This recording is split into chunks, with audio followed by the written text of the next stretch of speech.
Chapitre 5 Atlantique Nord. Comment ça va, Hans? Hans ne répondit pas.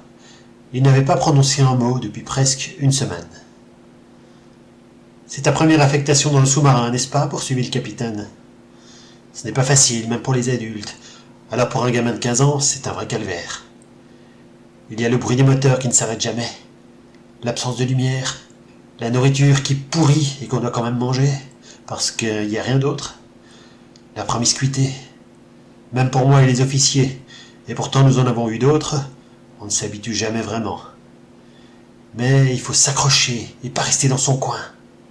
Tiens, qu'est-ce qui t'a pris de t'installer dans la salle des machines pour dormir?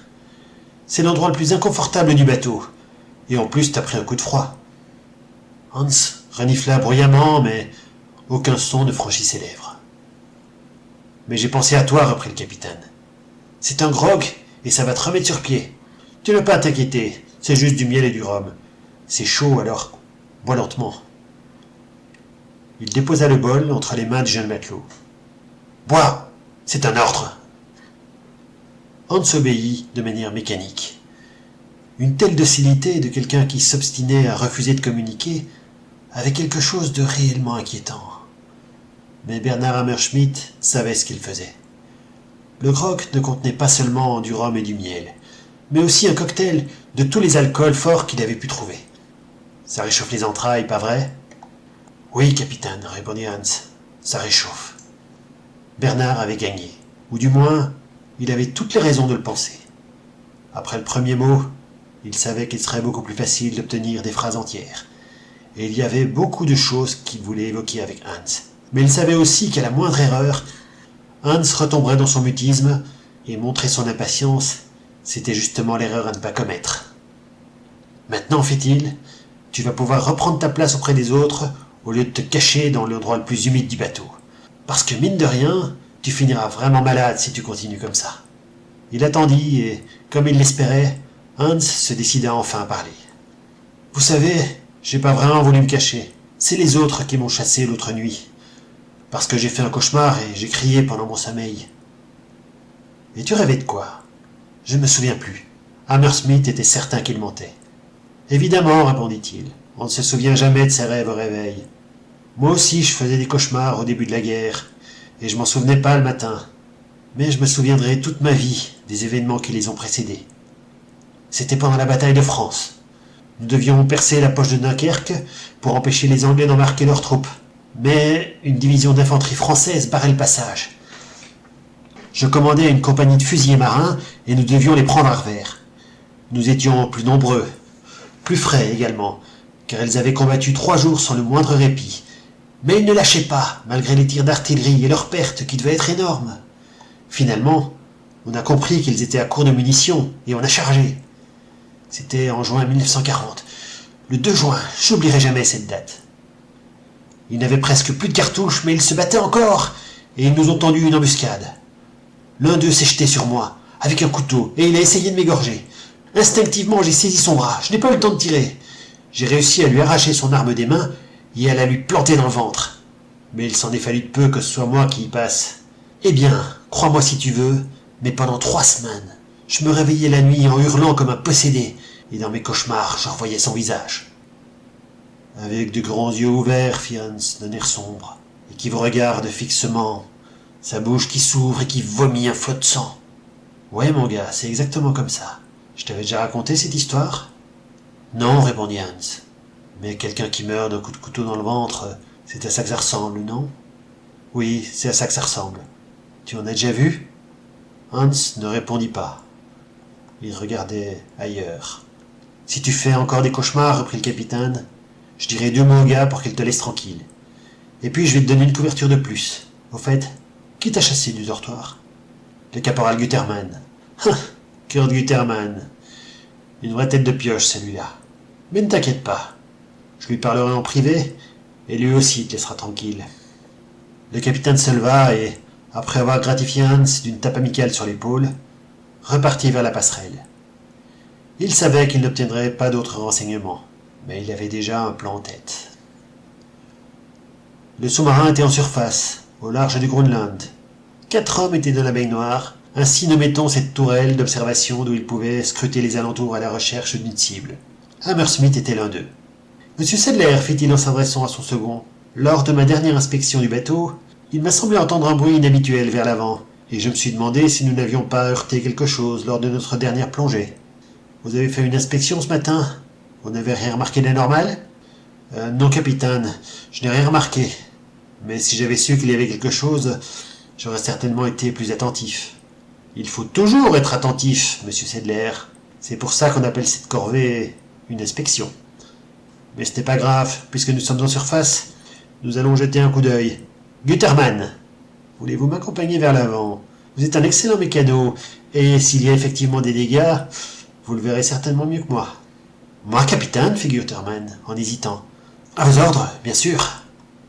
L'ordre qu'il venait de recevoir impliquait d'échanger la sécurité relative de la baignoire pour une balade de 20 mètres sur un pont glissant et sans garde-fou.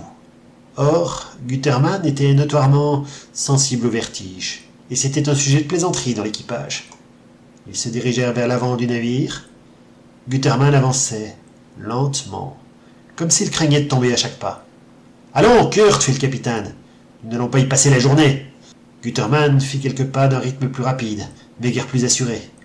Le capitaine lança un ordre. « Pleine vitesse, monsieur Sadler !»« Je ne sais pas si c'est une bonne idée, capitaine, » balbutia Gutterman. « Il faut que les moteurs soient en route pour qu'on entende le cliquetis. Approchez, Kurt, et écoutez. » Et soudain, le capitaine saisit Gutterman à la gorge, sans que ce dernier n'ait la possibilité de se défendre. « Monsieur Gutterman, » murmura Hammerschmidt à l'oreille du soldat, « savez-vous ce qui se passerait si vous tombiez à l'eau juste maintenant? Le temps d'arrêter le sous-marin pour vous retrouver, nous aurions parcouru un bon kilomètre. Vous aurez largement le temps de faire une hydrocution et de vous noyer avant qu'on ne vous retrouve. À supposer qu'on vous retrouve. »« Vous êtes dingue, capitaine. Vous devriez... »« Je suis quoi, monsieur Gutterman ?» reprit le capitaine en affermissant sa prise. « Je devrais faire quoi, à votre avis? Vous êtes un voleur doublé d'une petite crapule. Vous n'auriez jamais dû chasser le petit Hans du dortoir. »« Ce n'est pas moi, capitaine. Enfin, pas tout seul. On était tous d'accord pour qu'il s'en aille. Il se mettait à crier pendant son sommeil. C'était insupportable. » »« Et qu'est-ce qu'il criait? » ?»« Ce n'était pas très clair. Vous avez intérêt à éclaircir ça très vite. » »« C'était des hurlements de terreur. Il disait qu'il était maudit jusqu'à la fin des temps. Il était question d'une femme à la robe écarlate de sang et des diamants. Des millions de marques en diamants. » »« Ça devient intéressant. Il a cité le chiffre d'1 million, ou bien c'est un chiffre de votre cru? » »« Il n'a pas cité de chiffre, capitaine. C'est juste une estimation. Même un tout petit diamant vaut des milliers de marques.